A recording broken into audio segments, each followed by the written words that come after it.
Palusutan natin ito.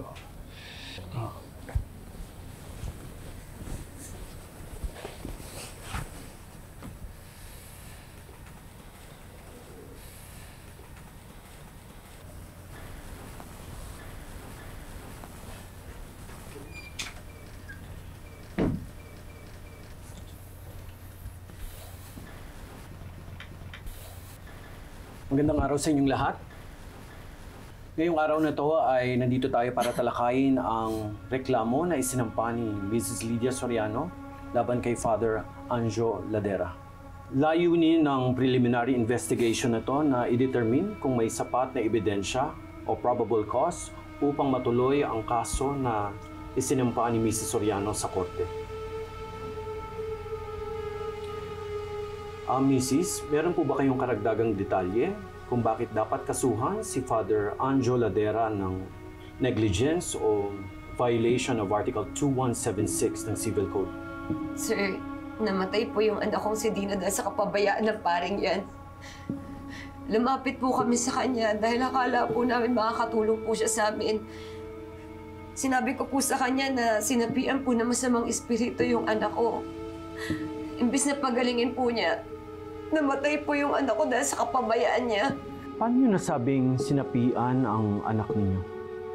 Yung mga kinikilos po niya, yung mga sinasabi po niya.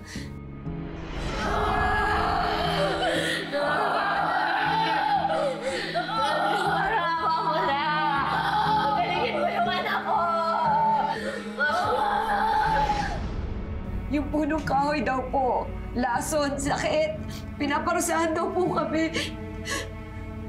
Father Anjo, narinig ninyo ang pahayag ni Mrs. Soriano. Pwede bang ilahad ninyo ang inyong panig tungkol sa insidente? Wala po akong kinalaman sa pagkamatay ng anak ni Aling Lydia. Hindi ko po tinangka na gawin ng exorcism nung gabing iyon. Nung pumunta ko doon, ang intention ko lamang ay mag-conduct ng initial assessment para ma-determine kung sinasapian na nga ang bata o baka nagsasuffer sa physical o psychological na karamdaman. Pero nung biglang magkumbulsyon ang bata, pinilit ako ni Aling Lydia na ituloy ang exorcism. In-advise ko siya na dalhin sa ospital ang bata, pero tumanggi ho si Aling Lydia at nakiusap sa akin na tulungan siya. Kaya ginawa ko lang ang makakaya ko, which is mag-offer ng deliverance prayer. Fiscal, ang deliverance prayer po ng aking kliyente ay hindi po act of exorcism. Kaya hindi po ito isang kaso ng kapabayaan o maling desisyon ni Father Anjo. In fact, he often tried to convince Mrs. Soriano to seek medical help. Kaya hindi po tamang sabihin na siya ang responsable sa pagkamatay ng bata. Ano pinapalabas niyo? Na ako may kasalanan? Na ako yung dahilan kaya namatay yung anak ko? Aling Lydia, huminahon ho kayo. Hindi mo makakatulong sa kaso natin kung paiiralin niyo yung emosyon at galit niyo. Attorney, pasensya na po kayo. Hindi ko lang po matanggap yung paghuhugas kamay nila eh. Ako yung namatayan ng anak dito. Ako yung biktima dito. Ako yung agrabyado. Bakit parang ako yung nasisisi? Bakit di mo kasi aminin na may kasalanan ka? Gusto mo ba lumuhod pa ako sa'yo magmakaawa para nang aminin mo na may kasalanan ka?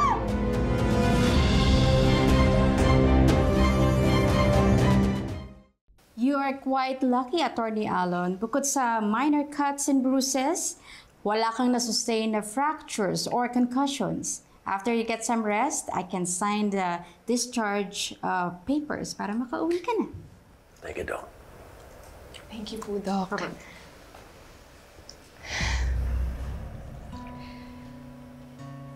Thank God, babe.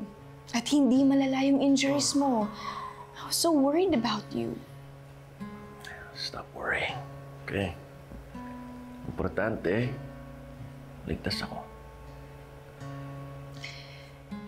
Babe, do you have any idea kung sino yung nambugbog sa'yo? And why did they attack you? Hindi ko sila kilala eh. Siguro, gusto nila akong hold upin, kaya nila ako pinagtulungan. That's odd. Because if they were thieves, hindi man lang nila kinuha yung cellphone or yung wallet mo. They tried, babe. Believe me, they tried. Siguro nataranta sila nung dumating ka, kaya hindi na natuloy yung balak nila. Okay. Basta, I will call the police tapos i-report ko yung nangyari and then I will ask them to hunt them down para kasuhan natin sila, okay? Wag na. Hassle lang kung habulin pa natin yung mga loko-lokong yun. Pero babe, sinaktan ka nila. And who knows what they could have done kung hindi kagad ako dumating doon. I know that. But look, I just think it's counterproductive kung hanapin pa natin yung mga yun.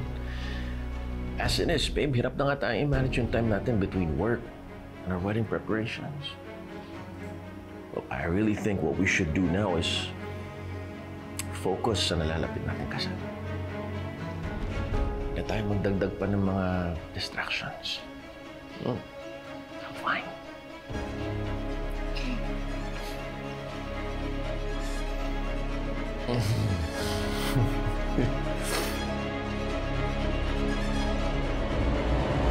Attorney Matias, Attorney Salgado, pagsabihan ninyo ang inyong mga kliyente na kumalma. Hindi ko ito-tolerate ang proceedings na ito ng may disorder. Ma'am Lydia, nakikiusap ho ako sa inyo.